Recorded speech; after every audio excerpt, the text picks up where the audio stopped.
দুর্গাপুজোর সাথে খাওয়া দাওয়ার সম্পর্ক তো সেই কবেকার, সে অষ্টমীর ভোগ হোক বা নবমীর মাটন, বা বন্ধুদের সাথে কম্পিটিশন দিয়ে ফুচকা খাওয়া, অথবা পরিবারের সাথে প্রিয় রেস্টুরেন্টের বিরিয়ানি। আমরা যেমন প্ল্যান করি যে ষষ্ঠী থেকে দশমী কোন কোন প্যান্ডেল গিয়ে ঠাকুর দেখবো, তেমনি কোন দিন কোথায় খাবো তার প্ল্যানও পাশাপাশি চলতে থাকে।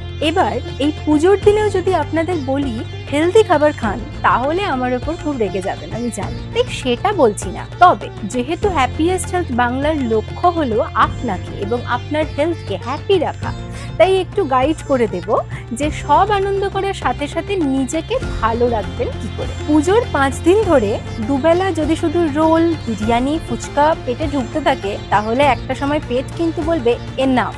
প্যান্ডেল হপিং এ বেরোনোর আগে হালকা কিছু খান, যেমন ফল বা ড্রাই ফ্রুটস, তাহলে একদম খালি পেটে জাঙ্ক ফুডগুলো ঢুকবে না, ফলে অম্বলের মতো সমস্যা হবে না বা কম হবে। সারা রাত ঠাকুর দেখার প্ল্যান করলে সাথে জল অবশ্যই ক্যারি করুন, একদম ডিহাইড্রেটেড থাকবেন না। আর ভিড়ে ঠাকুর দেখার পরে কোল্ড ড্রিঙ্ক খেতে মন চাইলে কোক খাওয়ার পরিবর্তে ঠান্ডা লেবুর শরবত, আখের রস বা ডাবের জলকে অপশন হিসেবে বেছে নিন। কোক জাতীয় ড্রিঙ্ক কিন্তু আপনাকে ভেতর থেকে ঠান্ডা করার বদলে পেটের ভেতরে তাপমাত্রা বাড়িয়ে দেবে। তাহলে মাথায় রাখবেন, হাইড্রেশন ইজ দ্য কি।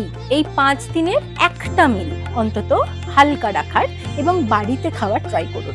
ব্রেকফাস্টে তো বাড়িতে খাওয়া যেতেই পারে, তাই না? সেই মিলটাতে টক দই আর স্যালাড খান সম্ভব হলে। বাইরের খাবার খাওয়ার সময়তেও একদম অচেনা দোকান বা অস্বাস্থ্যকর জায়গায় খাবার খাওয়া অ্যাভয়েড করুন।